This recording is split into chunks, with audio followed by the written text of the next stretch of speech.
Vishnu's cooking വേൾഡിലേക്ക് സ്വാഗതം. ഞാനിന്ന് നിങ്ങൾക്കായി തയ്യാറാക്കാൻ പോകുന്നത് ഒരു അടിപൊളി തമിഴ്നാട് സ്റ്റൈൽ സാമ്പാർ പൊടിയാണ്. ഇതിവിടെ ഇരിക്കട്ടെ. നിങ്ങൾക്ക് എല്ലാവർക്കും വിഷാംശമില്ലാത്ത നല്ല അടിപൊളി സാമ്പാർ കഴിക്കാൻ ഒരു അവസരമാണിത്. എല്ലാവർക്കും ഇത് ട്രൈ ചെയ്ത് നോക്കാവുന്നതാണ്. ഇപ്പൊ ലോക്ക്ഡൌൺ സമയമാണ്, എല്ലാവരും പച്ചക്കറിയാണ് കൂടുതൽ കഴിക്കാറ്.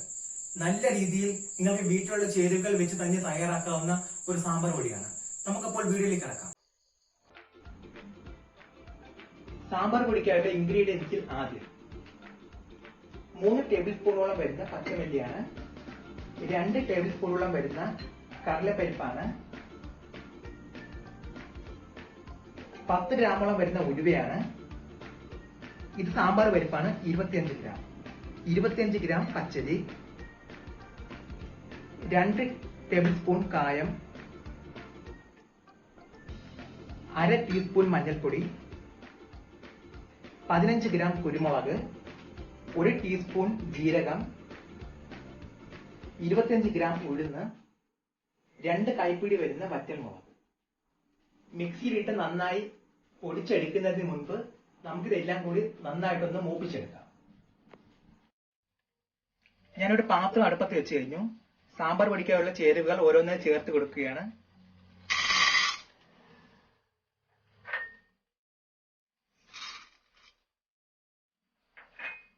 ഞാനൊരു പച്ചരിയാണ് എടുത്തത്. നിങ്ങൾക്ക് ഏത് അരി വേണമെങ്കിലും എടുക്കാവുന്നതാണ്.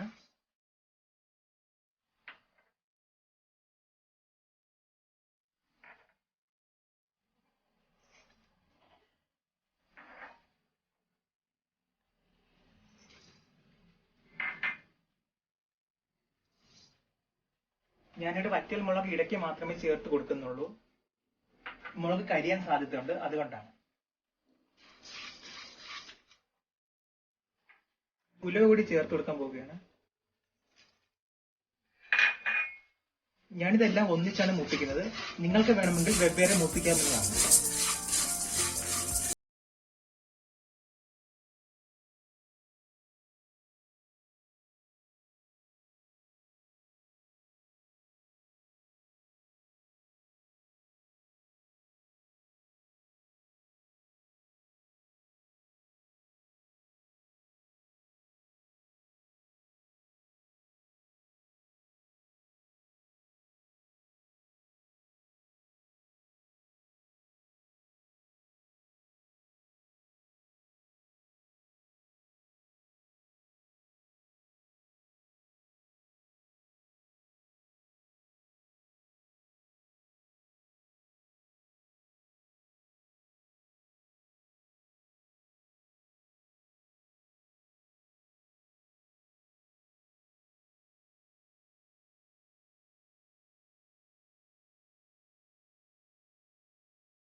നമുക്ക് ജാറിലേക്ക് ഇട്ട് കൊടുക്കാം.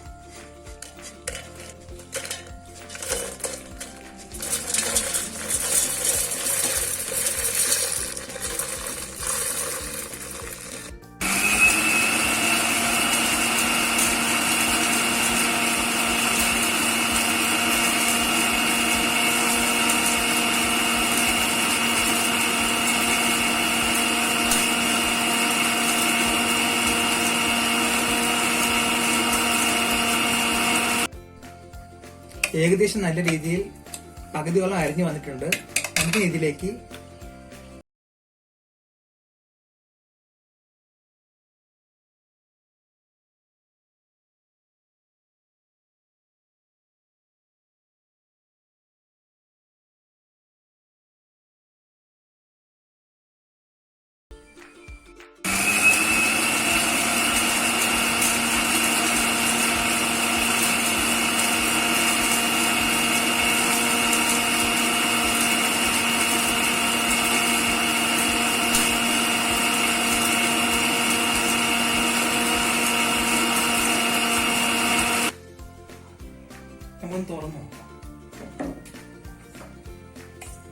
ഏകദേശം നന്നായിട്ട് അരിഞ്ഞു വന്നിട്ടുണ്ട്.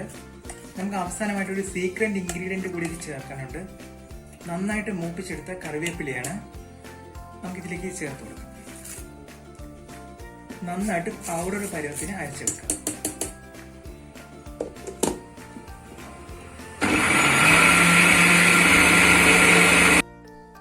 നിങ്ങൾക്കായി ഒരുക്കിയ എന്റെ ഈ തമിഴ്നാട് സാമ്പാർ പൊടി റെഡിയായി കഴിഞ്ഞിരിക്കുന്നു. എല്ലാവർക്കും എന്റെ ഈ സാമ്പാർ പൊടി ഇഷ്ടമായി എന്ന് കരുതുന്നു. ഇതിലും മികച്ച ഒരു രുചിക്കൂട്ടുമായി നിങ്ങൾക്ക് മുമ്പിൽ എത്തുന്നത് വരെ ബൈ.